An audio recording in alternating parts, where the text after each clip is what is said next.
Olive, I did what you asked. Nagtanong-tanong ako, nakikibalita, pero hindi ko pa rin mahanap sina Emma. Ginagawa mo ba talaga lahat ng dapat mong gawin? O sinasabi mo lang na may ginagawa ka kahit wala naman talaga? I swear, Olive, I'm doing my best. May nakausap na rin akong private investigator, si Greg. Kung gusto mo, papapuntahin ko siya dito para makausap mo. Not now. May naiisip pa akong isang tao na pwedeng takbuhan ni Mookie at hingan ng tulong. And that someone might know where Mookie is.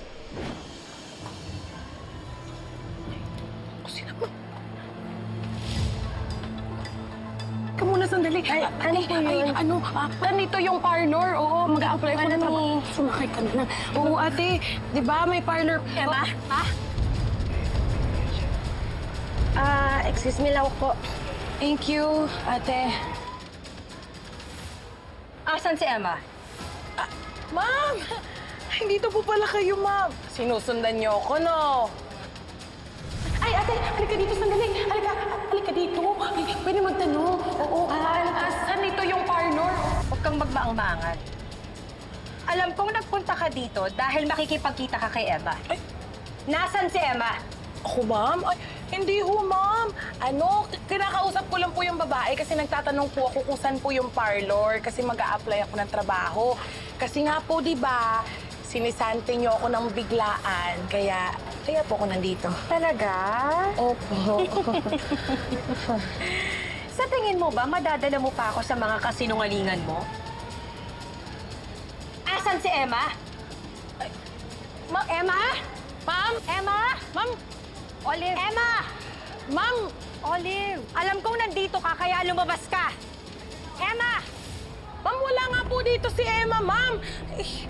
Ayaw niyo naman po maniwala sa akin. Wala po si Emma. Ma'am?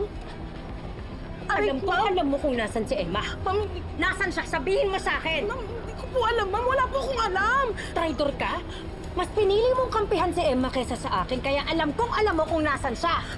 Wala po akong alam dyan, ma'am. Hindi ko po, ma'am. Di ka amen? Ma'am. Di ka amen? Ma'am, Ha? nasasaktan mo. Sabihin mo, bago ka tuluyang mawala ng hininga. Ma'am, hindi ko Olive, po tama alam. na. Olive. Olive, tama na. Nasa public place tayo. Mukhang wala na ba talaga alam si Flor eh. Tama na. Alam kong may alam ka tungkol kay Emma at kay Mookie. Sa oras na malaman ko na kasabot ka nila, humanda ka. Hindi kita titigil. Pati ang pamilya mo.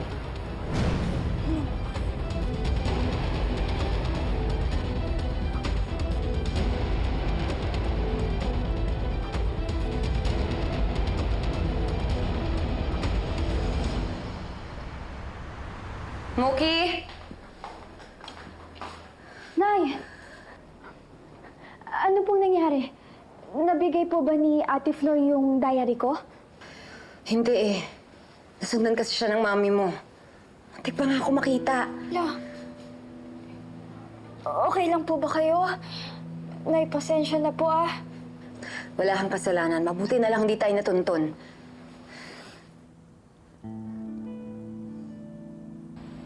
Ma'am, pinuntahan ko po yung floor sa sinasabi niyong address. Pero wala siya ron.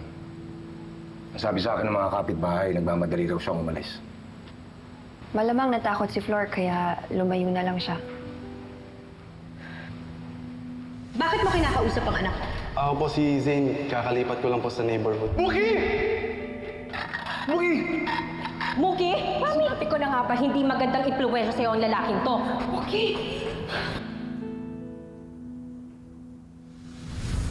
May isa pa akong pamamanmanan sa'yo.